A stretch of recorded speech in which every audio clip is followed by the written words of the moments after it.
హల్లెలూయా.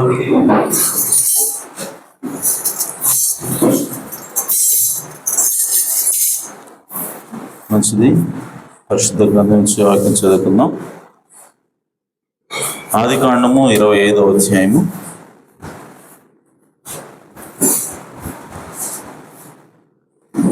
19వ వచనం నుండి కొన్ని వచనం చదువుకుందాం.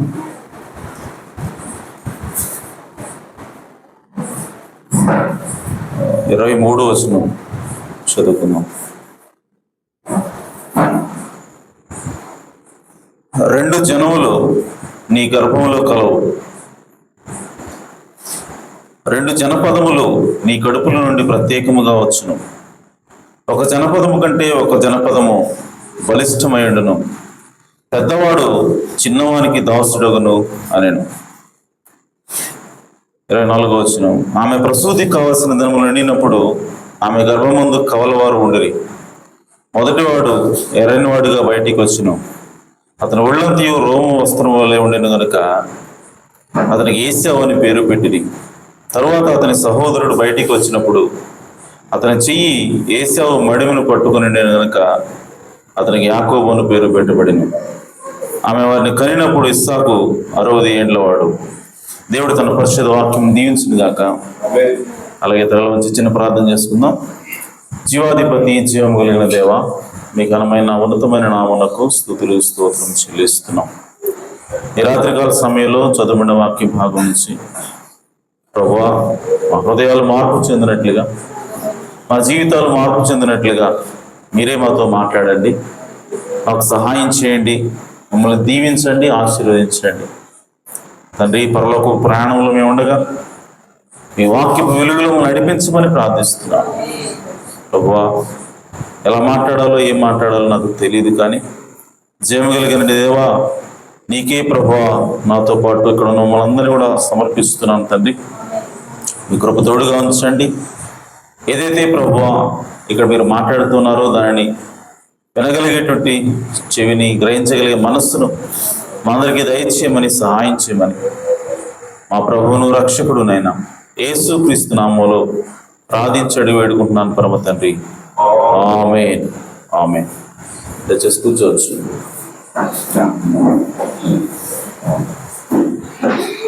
అలాగే రెండవ వాక్య భాగంగా రోమిలికి రాసిన పత్రిక 9వ అధ్యాయము,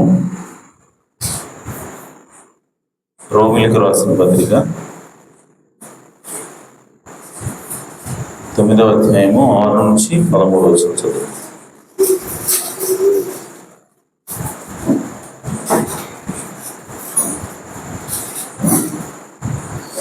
అయితే దేవుని మాట తప్పిపోయినట్టు కాదు, ఇశ్రాయేలు సంబంధులందరూ ఇశ్రాయేలీలు కారు. ఎంత గమనించండి, ఇశ్రాయేలు సంబంధులందరూ ఇశ్రాయేలీలు కారు.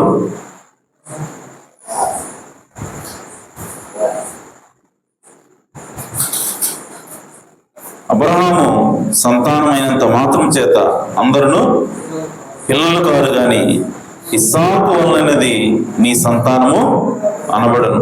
అనగా శరీర సంబంధులైన పిల్లలు దేవుని పిల్లలు కారు, గాని వాగ్దాన సంబంధులైన పిల్లలు సంతానమని ఎంచబడదురు. వాగ్దాన రూపమైన వాక్యం ఇది. మీదటికి ఈ సమయమునకు వచ్చేదను, అప్పుడు శారాకు కుమారుడు కలుగును.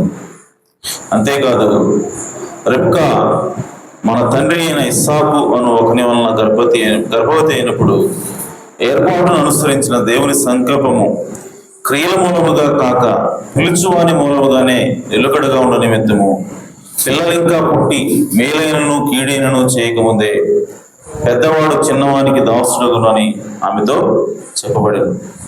ఇందును గురించి నేను యాకోబును ప్రేమించి తిని ఏశావును ద్వేషించి తినని వ్రాయబడి ఉన్నది. సో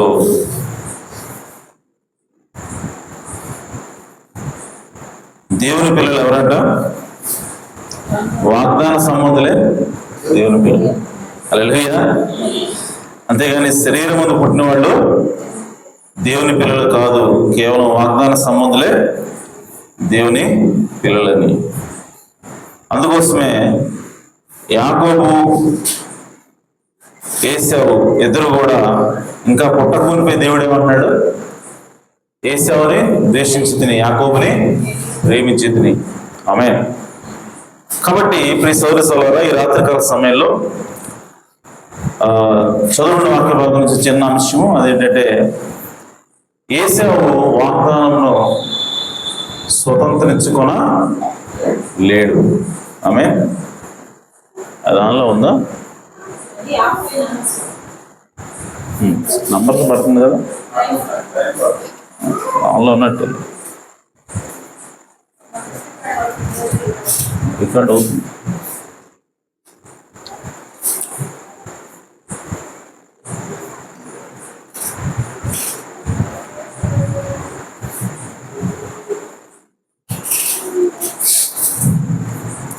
ఈరోజు అంశం ఏంటి? ఏశావు వాగ్దానమును స్వతంత్రించుకొన లేడు. ఆమేన్. ఎందుకని ఈరోజు మనం తెలుసుకోవాలి. ఆమేన్. ఎందుకనంటే ఇస్సాకు పుట్టినాడు, పుట్టలేదని కాదు. ఆమేన్. ఇస్సాకే పుట్టాడు, అయినా సరే అతడు దేవుని వాగ్దానాన్ని స్వతంత్రించుకోలేడు. ఎందుకనంటే అతడు దేవునికి పుట్టవలసి ఉన్నది. హల్లెలూయా. మనం గమనిస్తే ఈ భూమి మీద పుట్టిన ప్రతి వాళ్ళకి కూడా రెండు ఐడెంటిటీలు ఉంటాయి. అదేంటంటే, ఒకటి శరీర సారంగా ఎవరికి మనం పుట్టామో వాళ్ళు మనకి తండ్రి. అలాగే రెండవది దేవుడు తండ్రి అంటాడు. హల్లెలూయా. పుట్టిన ప్రతి మనిషికి కూడా నిజానికి ఇద్దరు తండ్రులు ఉంటారు. ఆత్మ సంబంధంగా ఒకళ్ళు తండ్రి, శరీర సంబంధంగా ఇంకొకళ్ళు తండ్రి. ఆమేన్. సో మనందరం కూడా జనరల్గా శరీరాన్ని మనము చూస్తూ ఉన్నాం.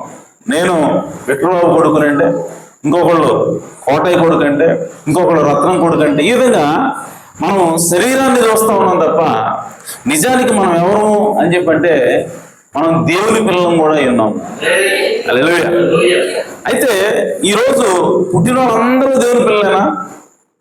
ఇది ప్రశ్న. పుట్టిన వాళ్ళందరూ కూడా దేవుని పిల్లలేనా అని అంటే పుట్టిన వాళ్ళందరూ కూడా దేవుని పిల్లలు కాదని బైబిల్ చెప్తా ఉంది.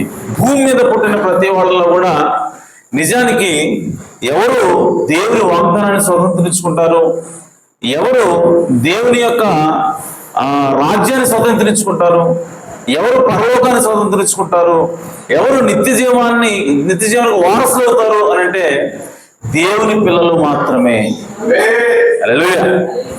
అంటే ఈ భూమి మీద ఖచ్చితంగా మరి దేవుని పిల్లలు కాని వాళ్ళు కూడా ఉన్నారు. ఆమేన్. అయితే అబ్రహాముకు పుట్టిన వాళ్ళందరూ కూడా దేవుని యొక్క వాగ్దానానికి వారసులు కారని బైబిల్ చెప్తాం.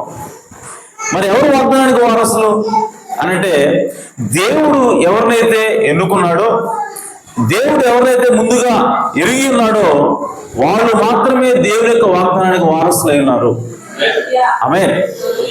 సో వాగ్దానానికి వారసులు కానివారు ఎంత మంచివారైనా సరే, ఎంతగా ప్రయత్నించినా సరే, ఎంతగా భక్తిగా ఉండడానికి ట్రై చేసినా సరే చివరికి వాళ్ళు దాన్ని పొందుకోలేరు. ఆమేన్. కాబట్టి అయితే పౌలు గారు ఇక్కడ క్వశ్చన్ వేస్తున్నాడు. అంటే దేవుని ఎన్నికలో ఉన్నాడే దేవుని రాజ్యాన్ని స్వతంత్రించుకుంటాడని బైబిల్ చెప్తా ఉంది. అలా అయితే మరి దేవుని చిత్తాన్ని వ్యతిరేకించింది ఎవడు? దేవుని చిత్తం ప్రకారంగానే నువ్వు దేవుని రాజ్యాన్ని స్వతంత్రించుకుంటున్నావు. దేవుని చిత్త ప్రకారమే నువ్వు దేవుని రాజ్యాన్ని స్వతంత్రించుకోలేదు ఇంకొకడు. అలాంటప్పుడు దేవుని చిత్తానికి వ్యతిరేకంగా పనిచేస్తుంది ఎవడు అని అడుగుతున్నాడు. దేవుని చిత్తానికి ఎవరు వ్యతిరేకంగా పనిచేయట్లే. మరి అలాంటప్పుడు కొంతమంది నరకానికి ఏ విధంగా పాత్రలు అవుతున్నారు, దేవుని ఉగ్రతకి ఏ విధంగా పాత్రలు అవుతున్నారు అని ప్రశ్నిస్తున్నాడు. ఆమేన్. మీరు చదివితే కింద కావున రోమా 9 కాబట్టి 14 ఇందును గురించి నేను యాకోబును ప్రేమించి తిని ఏశావును ద్వేషించి తిని అని రాయబడి ఉన్నది. సో దేవుడు అసలు పిల్లలు పుట్టకూరిపే ఏమంటాడంటే నేను యాకోబుని ప్రేమించాను, ఏశావుని ద్వేషించాను అని పౌలు చెప్పిన తర్వాత ఆయన ఏమంటాడంటే కాబట్టి ఏముందుము దేవుని యందు అన్యాయం కలదా? కాబట్టి పుట్టకముందు పుట్టిన తర్వాత తప్పులు చేసిన తర్వాత నువ్వు ద్వేషిస్తున్నావు అంటే ఒక అర్థం ఉంది. పుట్టక మునిపే వాళ్ళు ఇంకా ఏ పని చేయక మునిపే దేవుడు ఆ విధంగా ఒకరిని ప్రేమించి ఒకరిని ద్వేషిస్తే దేవుళ్ళు అన్యాయం ఉందా అని మీరు అడగవచ్చు. అయితే అట్లా కాదు. అందుకు మోషేని ఎలాగో చెప్పుతున్నాడు, ఎవరిని కరుణింతునో వారిని కరుణింతును, ఎవరి ఎడల జాలి చూపుదునో వాని ఎడల జాలి చూపుదును, కాగా పొందగోరు వాని వలనైనను ప్రయాసపడు వాని వలనైనను కాదు కానీ కరుణించు దేవుడు వలనే అగును. ఆమేన్. సో దేవుడు కొంతమందిని కరుణిస్తున్నాడు, కొంతమందిని దేవుడు కరుణించట్లేదు. ఎవరిని కరుణిస్తానో అది నా ఇష్టం అన్నాడు ఆయన. హల్లెలూయా. ఎవరిని ద్వేషిస్తానో అది నా ఇష్టమే, ఎవరిని కరుణిస్తానో అది కూడా నా ఇష్టమే. ఆమేన్. ఎందుకని అంటే దేవుడు సార్వభౌమత్వం కలిగిన వాడు. దేవుని కృప సార్వభౌమాధికారము కలిగినది. అంటే కృప చూపించడం ఆయన వశంలో ఉంది, అది ఆయన సొత్తు కాబట్టి అది కృప అనేది ఆయన యొక్క సొత్తు కాబట్టి, ఆయన యొక్క సొమ్ము కాబట్టి ఆయన ఎవరికి ఇవ్వాలనుకుంటే వాళ్ళకి ఇస్తాడు. అది ఆయన ఇష్టానుసారంగా ఇచ్చేది అయినది అని చెప్పంటే ఇంకా పౌలు గారు మాట్లాడుతానే ఉంటాడంటే మరియు కావున 18వ వచనం ఎవరిని కరుణింపగోరునో వాడిని కరుణించును, ఎవరిని కఠినపరచగోరునో వాడిని కఠినపరచును. అట్లయితే చూడండి ఆయన చిత్తం ఎదిరించిన వాడేవాడు, ఆయన ఇక్కడ నేరం ఓపరేలా అని నేను వాళ్ళతో చెప్పుదు అంతే కదా.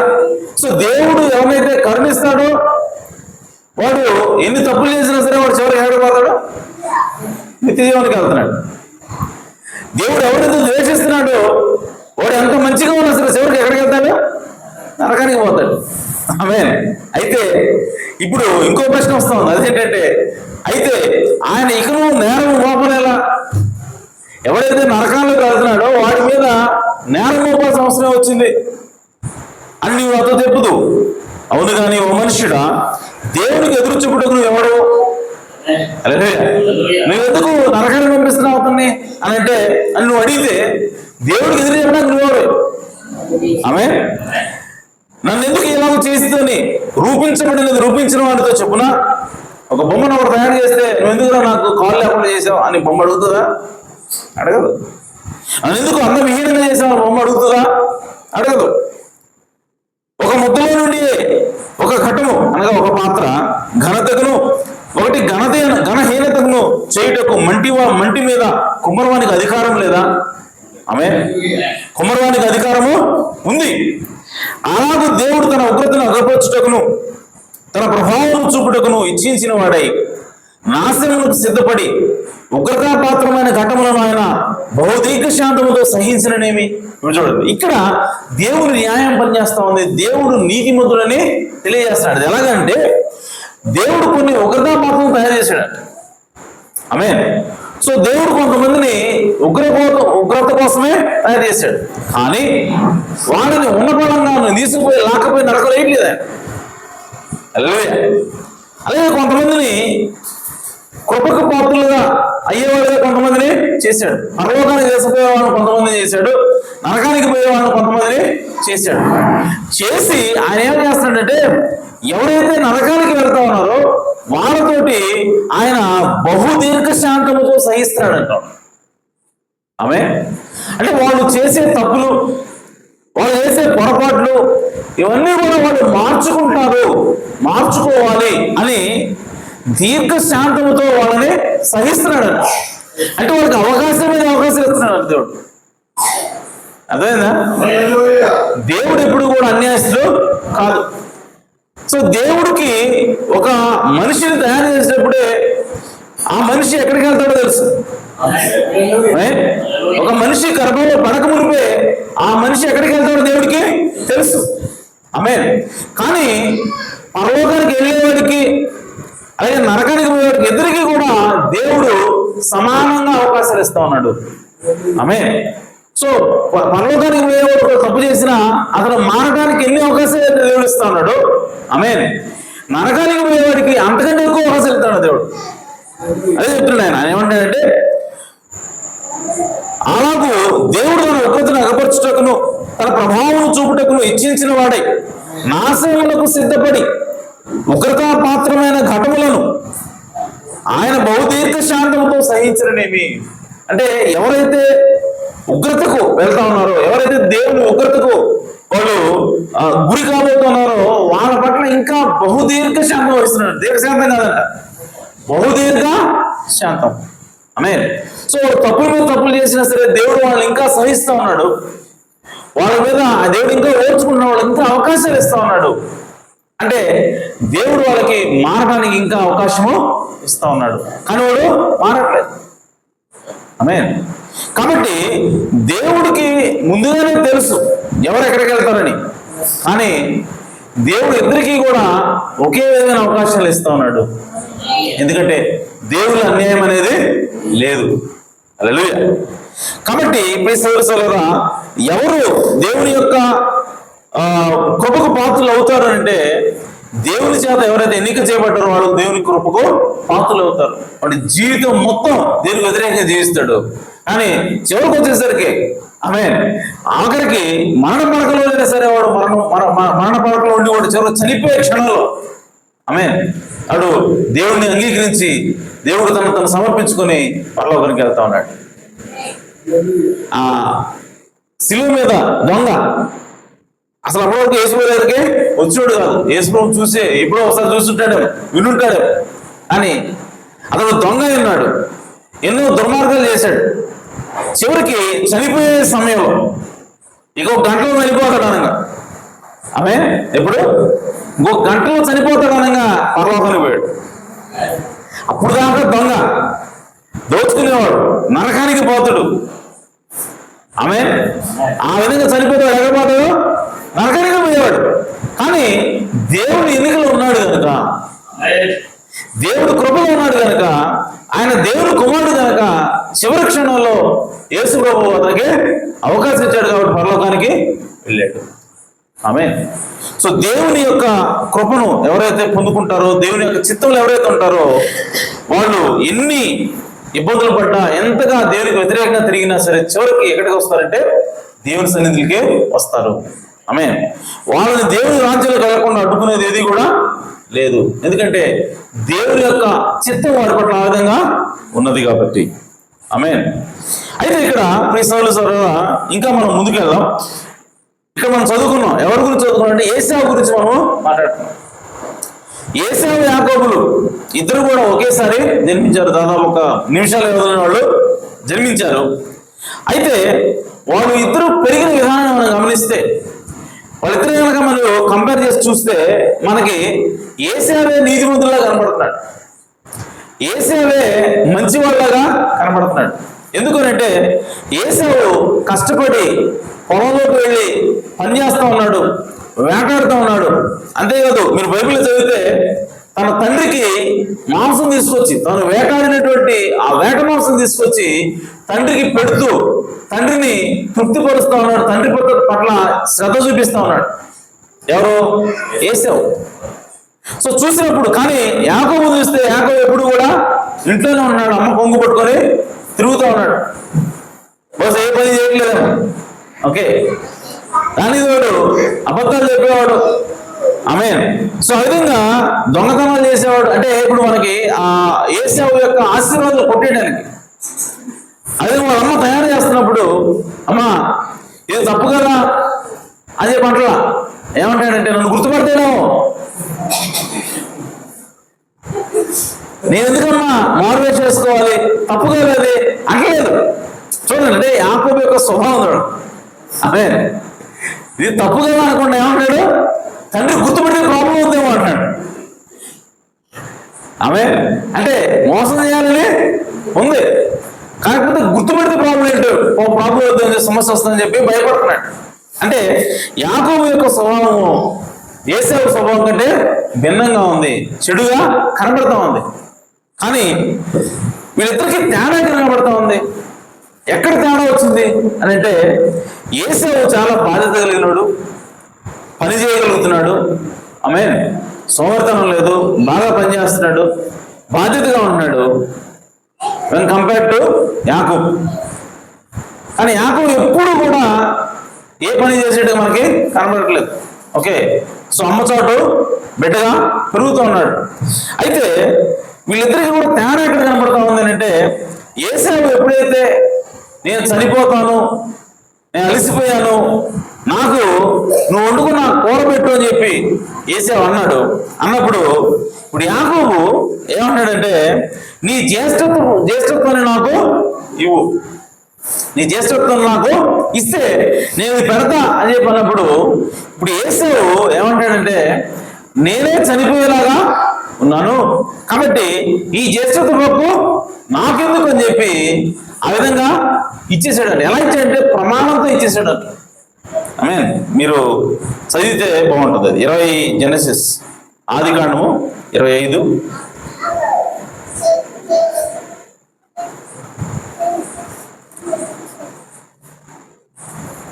19 30 వచ్చు, 29 ఒకనాడు 25 29 ఓకే 28 చూద్దాం. రైట్. ఇస్సాకు ఏశావు తెచ్చిన వేట మాంసం తినుచుండే కనుక అతన్ని ప్రేమించాడు. సో ఇస్సాకు ఎప్పుడు ఏం చేస్తున్నాడు, వేటాడి తెచ్చినటువంటి వేట మాంసాన్ని తండ్రికి ఇస్తున్నాడు. కాబట్టి ఇస్సాకు అనగా తండ్రి ఏం చేస్తున్నాడు, ఏశావుని ప్రేమిస్తా ఉన్నాడు. రెబ్కా యాకోబుని ప్రేమించాడు. ఒకనాడు యాకోబు కలబోర వంటకం వండుకొని చుండగా ఏశావు అలసిన వాడై పొలంలో నుండి వచ్చి, నేను అలసి ఉన్నాను, ఆ ఎర్రగా నుండి వాళ్ళు కొంచెం దయచేసి నాకు పెట్టుమని అడిగాను. అందుచేత అతని పేరు ఎదోము అనబడెను. అందుకు యాకోబు, నీ జ్యేష్ఠత్వం నేడు నాకు ఇమ్మని అడుగగా. చూడండి, ఎప్పుడైతే అవకాశం వచ్చిందో, అంటే యాకోబు యొక్క ఆలోచన అంతా కూడా ఎక్కడ ఉంది, జ్యేష్ఠత్వం మీద ఉన్నది. ఓకే, కష్టపడి పనిచేయటం లేదా బాధ్యతగా ఉండటం వీటి మీద లేదు. అతను వాటి గురించి పట్టించుకోవట్లేదు. అతని ఫోకస్ అంతా కూడా ఎక్కడ ఉందంటే, జ్యేష్ఠత్వం హక్కు కావాలి, నాకు జ్యేష్ఠత్వం నాకు కావాలి. ఆమేన్. సో కాబట్టి ఇప్పుడు అవకాశం దొరికింది. ఏశావు అన్నాడు, నీ కూర నాకు పెట్టు అనగానే ఇప్పుడు వెంటనే యాకోబు ఏమంటే, నీ జ్యేష్ఠత్వం నేడు నాకు ఇమ్మని అడుగుగా ఏశావు, నేను చావబోతున్నాను కదా, జ్యేష్ఠత్వం నాకెందుకనను. యాకోబు, నేడు నాతో ప్రమాణం చేయమనను. అతడు యాకోబుతో ప్రమాణం చేసి అతనికి జ్యేష్ఠత్వమును అమ్మివేయగా. ఆమేన్. సో ప్రమాణంతో ఇప్పుడు ఏశావు ఏం చేస్తాడంటే, యాకోబుకి జ్యేష్ఠత్వాన్ని అమ్మేశాడు. ఆమేన్. సో అమ్మిన తర్వాత ఈ మాటను తీసుకొని చూడండి, బైబిల్ ఏం చెప్తా ఉంది అంటే, హెబ్రీయులకు రాసిన పత్రిక 12వ అధ్యాయం ఇదే సంఘటనని బైబిల్ ఏం చెప్తా ఉంది. 12వ అధ్యాయము 14వ వచనం నుండి,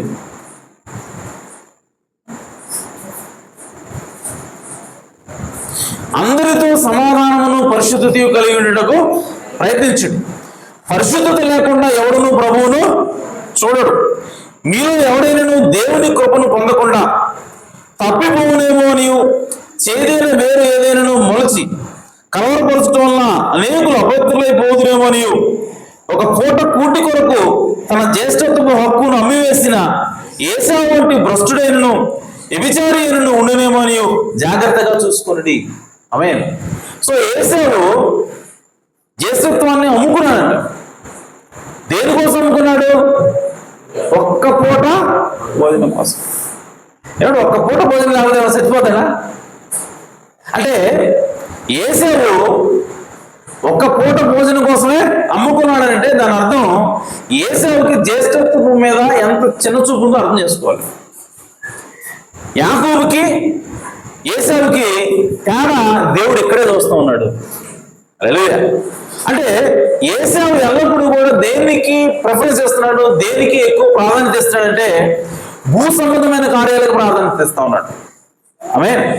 భూ సంబంధంగా కష్టపడడానికి, భూ సంబంధంగా ఆశీర్వాదాలు పొందుకోవడానికి అతను చూస్తున్నాడు తప్ప, ఆమేన్, ఆత్మ సంబంధమైనటువంటి ఆశీర్వాదాల కోసము, ఆత్మ సంబంధమైనటువంటి జ్యేష్ఠత్వం కోసము, ఆత్మ సంబంధమైనటువంటి నిత్య జీవం కోసము ఏసావు ఎప్పుడు కూడా చూడలేదు. కేవలం ఈ జీవం కోసం చూశాడు తప్ప, ఆమేన్, జ్యేష్ఠత్వాన్ని అమ్మితే ఆమేన్ నిత్య జీవాన్ని అమ్ముకుంటున్నాం అన్న విషయం అతను గుర్తించట్లేదు.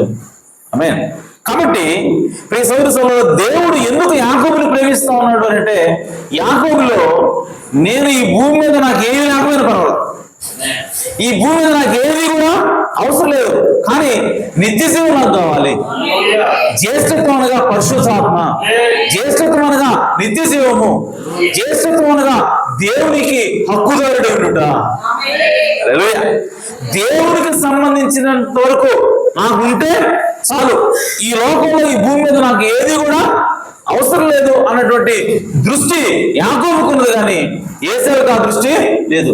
ఏసావు ఎంతసేపు కూడా దేని చూస్తున్నాడంటే ఈ భూమి మీద ఉన్న వాటి వైపే చూస్తున్నాడు, కానీ పరలోక వైపు అతను చూడట్లేదు. అందుకోసమే యాకోబుని దేవుడు ప్రేమించాడు. యాకోబే దేవుని కుమారుడు. యాకోబుని ప్రేమించడం కాదు, ఆమేన్, యాకోబే దేవుని కుమారుడు. యాకోబే నిజంగా ఇస్సాకుకి వారసుడు.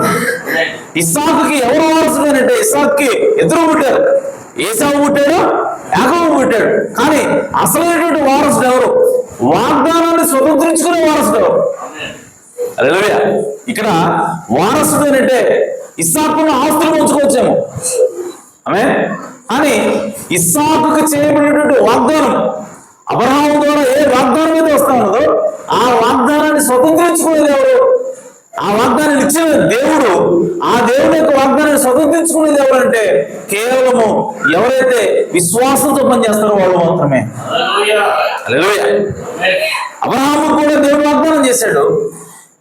ఏమి వాగ్దానం చేశాడంటే, ఇదిగో నీకు నేను ఒక దేశాన్ని ఇస్తాను, నీకు ఒక భూభాగాన్ని ఇస్తాను, పునాదుల పట్టణాన్ని నేను నీకు ఇస్తానని అబ్రహాము దేవుడు వాగ్దానం చేశాడు. ఇప్పుడు ఆ వాగ్దానానికి వారసులు ఎవరు అని అంటే ఇష్మాయేలా, ఆమేన్, లేదంటే ఇస్సాకా? ఎందుకంటే అబ్రహాముకి ఇద్దరు కుమారులు, ఇష్మాయేలు కుమారుడే, ఇస్సాకు కూడా కుమారుడే. మరి దేవుడిచ్చిన వాగ్దానానికి వారసులు ఎవరు? మరి ఇప్పుడు దేవుడిచ్చిన వాగ్దానాన్ని ఎవరు పొందుకున్నారు అని అంటే, ఏ వ్యక్తినైతే దేవుడు ముందుగా చూశాడో, ఏ వ్యక్తినైతే దేవుడు ముందుగా వాగ్దానం చేశాడో ఆ కుమారుడే దేవుడు వాగ్దానాన్ని స్వతంత్రించుకున్నాడు. హల్లెలూయా. సో దేవుని యొక్క ఆ దేవుడిచ్చిన భూమిలోకి ఎవరి ద్వారా వచ్చిన సంతానం ప్రవేశించింది అని అంటే ఇష్మాయేలు ద్వారా వచ్చిన సంతానం కాదు, ఆమేన్, ఇస్సాకు ద్వారా వచ్చిన సంతానమే ప్రవేశిస్తూ ఉంది. మరి ఇస్సాకు మరి ఎదురున్నాడు కదా, ఇస్సాకు ఎవరు పుట్టారు? ఏసావు పుట్టాడు, యాకోబు పుట్టాడు. ఇప్పుడు వీళ్ళిద్దరు ఎవరు వాగ్దానాన్ని స్వతంత్రించుకుంటున్నారు అని అంటే మరలా యాకోబు వాగ్దానాన్ని స్వతంత్రించుకుంటున్నాడు. ఎందుకంటే యాకోబులో విశ్వాసం ఉన్నది, ఏసావులో విశ్వాసము లేదు. అనగా దేవుడు ఇచ్చినటువంటి వాగ్దానాన్ని, అనగా దేవుని యొక్క ఆస్తిని, అది పరలోకం అవ్వచ్చు, నిత్య జీవం అవ్వచ్చు, బైబిల్లో రాయబడిన ప్రతి వాగ్దానం అవ్వచ్చు, ఎవరు స్వతంత్రించుకోగలుగుతారు, ఎవరు వాటిని పొందుకోగలుగుతారు అని అంటే అబ్రహాము పుట్టినటువంటి ప్రతి కుమారుడు పొందుకోలేడు, కానీ ఆమేన్. అబ్రహాము లాంటి విశ్వాసం ఉన్న కుమారులే పొందుకుంటారు. హల్లెలూయా. కాబట్టి దేవుడి వాగ్దానాన్ని పొందుకోవాలంటే నీకు క్రియల ద్వారా కాదు, కానీ విశ్వాసం ద్వారా ఎవరైతే ఆ వాగ్దానాన్ని విశ్వసిస్తారో వాళ్ళు మాత్రమే పొందుకుంటారు. హల్లెలూయా. కాబట్టి దేవుడిచ్చినటువంటి ఆ జ్యేష్ఠత్వాన్ని, లేదంటే దేవుడిచ్చినటువంటి పరిశుద్ధాత్మని, దేవుడిచ్చినటువంటి నిత్య జీవాన్ని ఎవరైతే విశ్వాసంతో ప్రేమిస్తా ఉన్నారో, ఆమేన్. దేవుడి కార్యాలను ప్రేమించాలంటే, దేవుడిచ్చినటువంటి వాగ్దానాన్ని, దేవుడిచ్చినటువంటి ఏమంటారంటే ఆ ఆస్తిని నువ్వు ప్రేమించాలి అంటే నీకేం కావాలంటే విశ్వాసం కావాలి. హల్లెలూయా. నీ తండ్రి ఆస్తిని నువ్వు పొందుకోవాలంటే నువ్వు నీ తండ్రికి పుడితే చాలు, నువ్వు వారసులేదు. కానీ దేవుడి ఆస్తి పొందుకోవాలంటే, దేవుడి యొక్క నిత్యజీవం పొందుకోవాలంటే, దేవుడిచ్చే పరలోకం పొందుకోవాలంటే నీవు విశ్వాసం ద్వారా మాత్రమే పొందుకుంటావు. హల్లెలూయా. అంటే దాని అర్థం నీవు దేవుడికి కుమారుడు అని ఎలా రుజువు అవుతుంది అంటే నీ యొక్క విశ్వాసం ద్వారానే రుజువు అది. ఆమేన్. కాబట్టి ప్రియ సోదర సోదరులారా, ఈరోజు నీవు దేన్ని ఎక్కువగా వాల్యూ చేస్తున్నావు? నువ్వు దేనికి విలువిస్తున్నావు? ఈ లోకానికి విలువిస్తున్నావా, లేదంటే దేవుడి యొక్క వాక్యానికి విలువిస్తున్నావా? ఆమేన్. ఈరోజు నువ్వు వాక్యం కంటే కూడా లోకానికి ఎక్కువ విలువిస్తున్నావా? ఆమేన్. నువ్వు దేవుని కుమారుడే. దేవుని కుమారుడు అయితే దేనికి విలువిస్తాడంటే ఈ లోక కార్యాలకు కాదు, కానీ ఈ లోక సంబంధమైన వాటికి కాదు, కానీ కేవలం వాక్యానికి మాత్రమే అతడు విలువిస్తాడు. దేవుని మాటకు మాత్రమే విలువిస్తాడు. ఇక అది తప్ప నాకేమీ అవసరం లేదని చెప్తాడు. ఎందుకంటే అతడు దేవుని కుమారుడు కనుక. హల్లెలూయా. కాబట్టి ఈరోజు ఆ రోజు యాసేపు ఎందుకు ఆశీర్వాదాలు పొందుకోలేకపోయాడు, ఎందుకు దేవుడిచ్చినటువంటి ఆ వాగ్దానాన్ని పొందుకోలేకపోయాడంటే అతని యొక్క అవిశ్వాసం వల్లనే పొందుకోలేకపోయాడు. మరి యాకోబు ఎందుకు పొందుకున్నాడంటే కేవలం విశ్వాసం వల్లనే పొందుకోగలిగాడు. కాబట్టి ఈరోజు దేవుని యొక్క కార్యాల పట్ల విశ్వాసం కలిగి ఉండటం అంత ప్రాముఖ్యమైనది. ఆమేన్. కాబట్టి ఈరోజు మన జీవితంలో ఏది జరిగినా సరే, మన జీవితంలో ఎలాంటి పరిస్థితి వచ్చినా సరే, మనము దేవుని యొక్క వాక్యాన్ని మాత్రమే ముందు పెట్టుకోవాలి. దేవుని యొక్క వాక్యం వైపే మనము చూడాలి. ఈరోజు నాకు అవసరం వచ్చింది, నాకేదో నష్టం వచ్చేలాగా ఉంది, దేవుని మాట ప్రకారం చేస్తే నష్టం వస్తుంది, దాని ప్రకారం చేయకపోతే నాకు లాభం వస్తుంది అన్నప్పుడు నీవు నష్టం వచ్చినా సరే దేవుని మాట ప్రకారమే చేయాలి. అప్పుడే నీవు దేవుడిని ప్రేమిస్తున్నట్లు లెక్క, అప్పుడే నువ్వు దేవుడిని నమ్ముతున్నట్లు లెక్క, అప్పుడే నీవు భూ సంబంధమైన కార్యాల కంటే కూడా పరలోక సంబంధమైన కార్యాల మీద నువ్వు ఎక్కువ శ్రద్ధ చూపిస్తున్నావు అని అర్థము. అప్పుడే నువ్వు దేవునికి వారసుడు అవుతావు. ఆమేన్. కాబట్టి యేసేపు ఆ విధంగా భూ సంబంధమైనటువంటి కార్యాల మీదనే శ్రద్ధ ఉంచాడు, పరలోక సంబంధమైనటువంటి కార్యాలని అతడు తృణీకరించాడు. బైబిల్ ఏముందంటే అతడు జ్యేష్ఠత్వ హక్కుని తృణీకరించాడు అని ఉంది. త్రోసేసాడంట జ్యేష్ఠత్వ హక్కుని. ఆమేన్. ఎందువల్లంటే దాన్ని పెద్దగా ఖాతరు చేయలేదు. అది పెద్ద విషయం కాదు. ఎవడు చూడబోయాడు పరలోకం ఉందని, ఎవడు చూడబోయాడు నిత్యజీవం ఉందని? ఈ భూమి మీద మనం బతికే బతుకు, ఈ భూమి మీద నేను 70 సంవత్సరాలు జీవిస్తానా, 100 సంవత్సరాలు జీవిస్తానా, ఈ 100 సంవత్సరాలు నేను ఏ విధంగా సుఖంగా బతికాను అన్నదే నేను చూస్తాను, నేను చనిపోయిన తర్వాత ఎవరిపోతాం నాకేం తెలుసు అంటున్నావంటే నీలో ఏం లేదు, విశ్వాసం లేదు. హల్లెలూయా. సో విశ్వాసం ఎప్పుడు కూడా దేన్ని చూస్తుందంటే దేవుని వాక్యాన్ని చూస్తుంది. హల్లెలూయా. దేవుని వాక్యం తప్ప ఏది కనబడదు దానికి. విశ్వాసం ఉన్నటువంటి లక్షణం ఏంటంటే దేవుని మాట తప్ప ఇంకేది చూడదంటది. హల్లెలూయా. కాబట్టి ఈరోజు నువ్వు చర్చికి వస్తా, ఎన్నో సంవత్సరాలకు నువ్వు భక్తి చేస్తా, ఏమన్నాయా ఎవరు చూశారు అంటున్నావంటే నీకేం లేవు, విశ్వాసం అనే కళ్ళు లేవు. కాబట్టి నువ్వు దేవుడి నుంచి ఏది కూడా పొందుకోలేవు. నీ కనుక విశ్వాసం ఉంటే ముందుగా దేవుడిని ముందు పెడతాం, దేవుడికి ప్రాధాన్యత ఇస్తాం. నీవు ఈ లోకాన్ని ఎంత మాత్రం కూడా పట్టించుకోవు.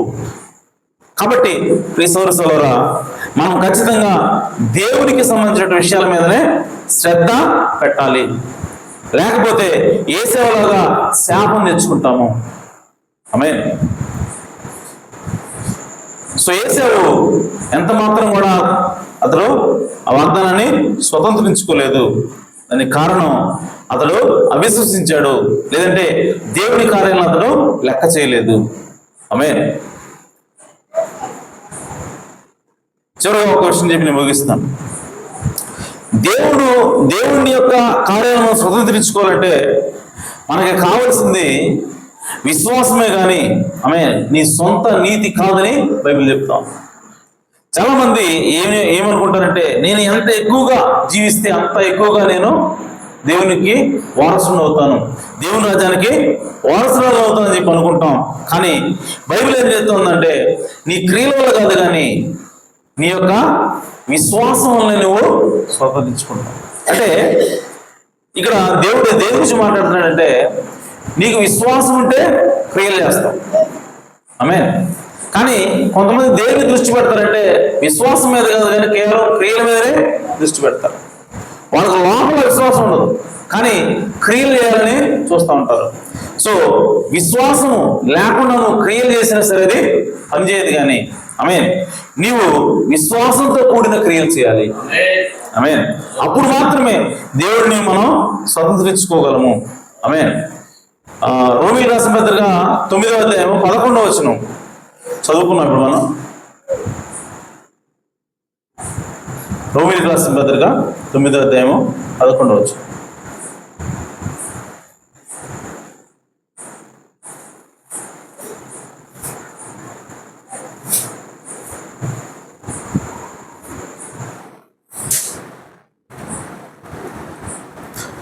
అంతేకాదు, రెబ్కా మన తండ్రి అయిన ఇస్సాకు ఒకరి వలన గర్భవతి అయినప్పుడు ఏర్పాటును అనుసరించిన దేవుని సంకల్పము, చూడండి, ఏర్పాటును అనుసరించిన దేవుని సంకల్పము అనగా దేవుని ఆలోచన క్రియల మూలముగా కాక, ఏంటంట, క్రియల మూలముగా కాక పిలుచువాని మూలముగానే నిలుకడగా ఉండు నిమిత్తము. ఆమేన్.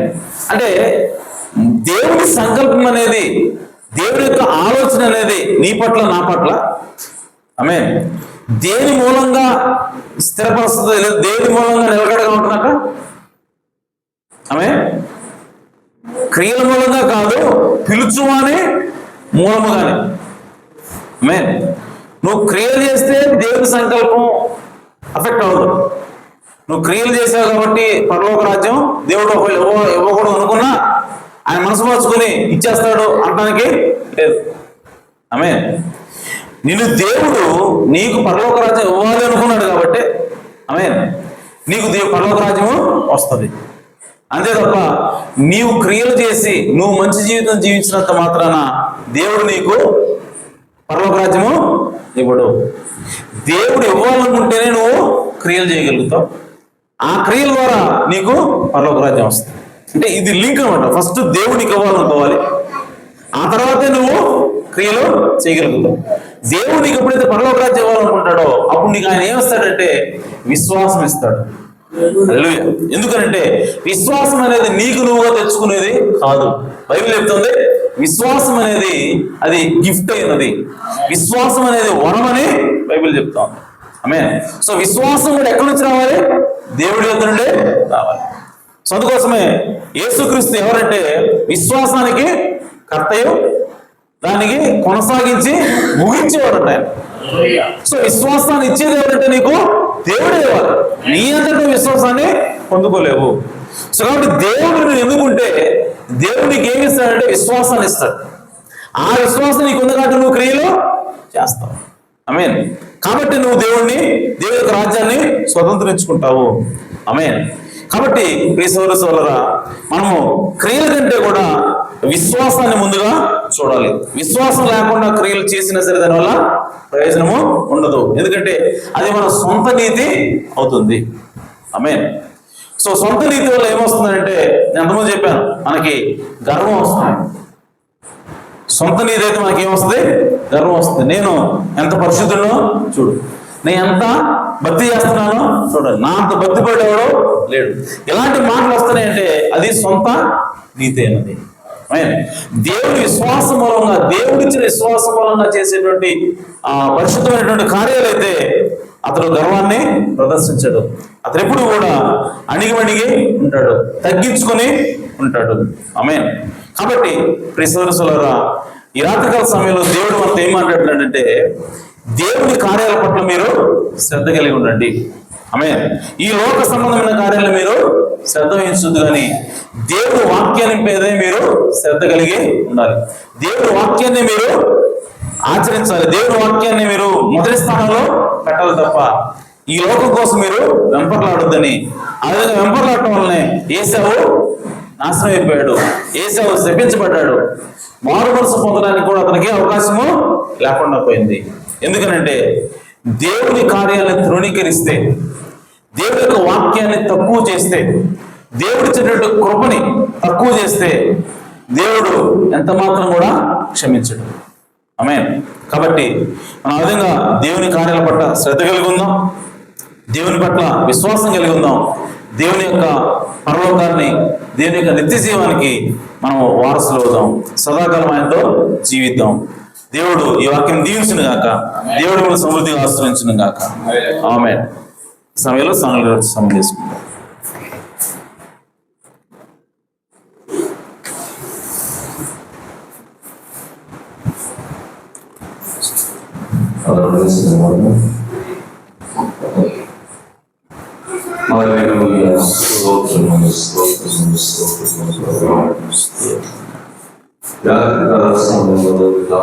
పెట్టుకొని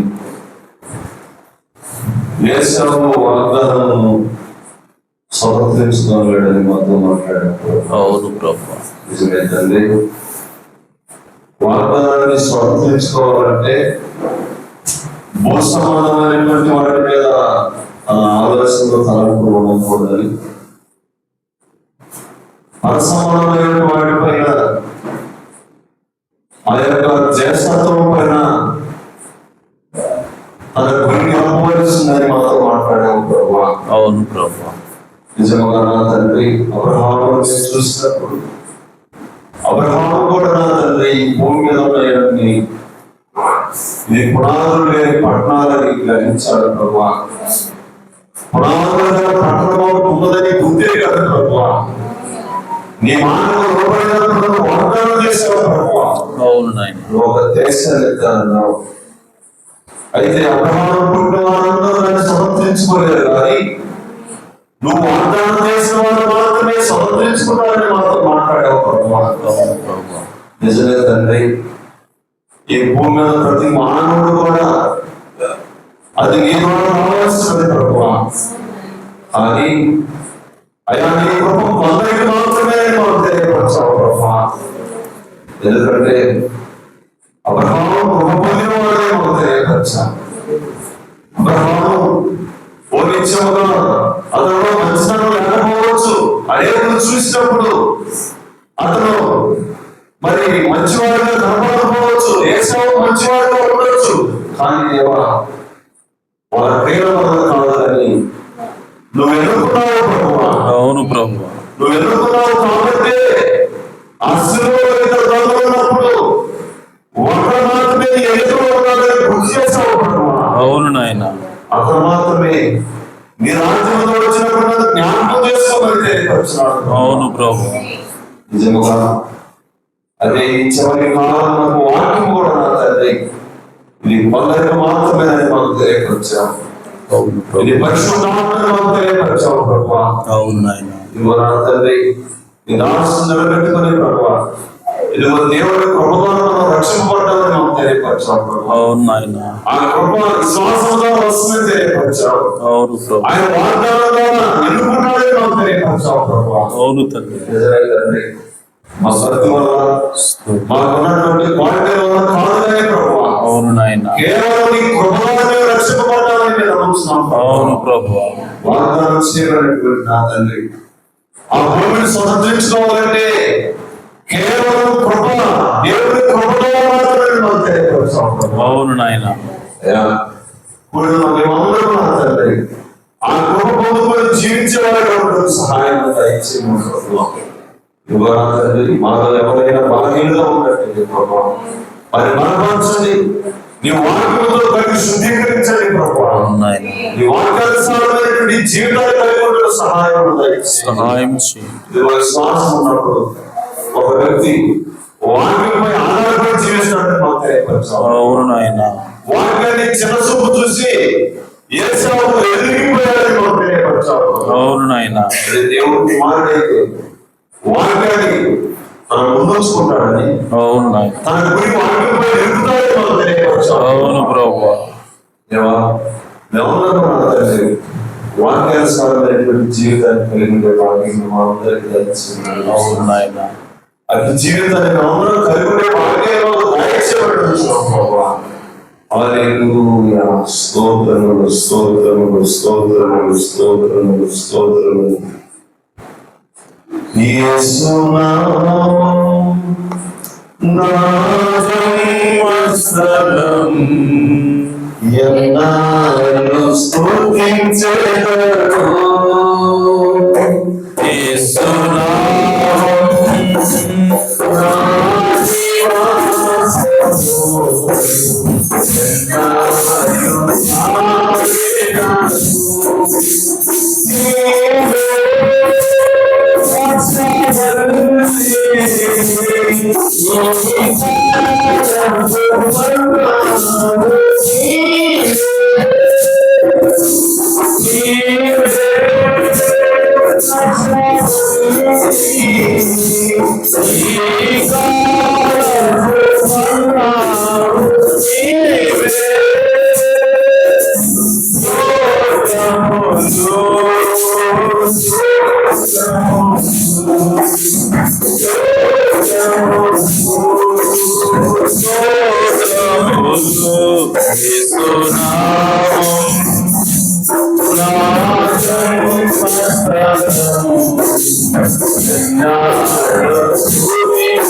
నా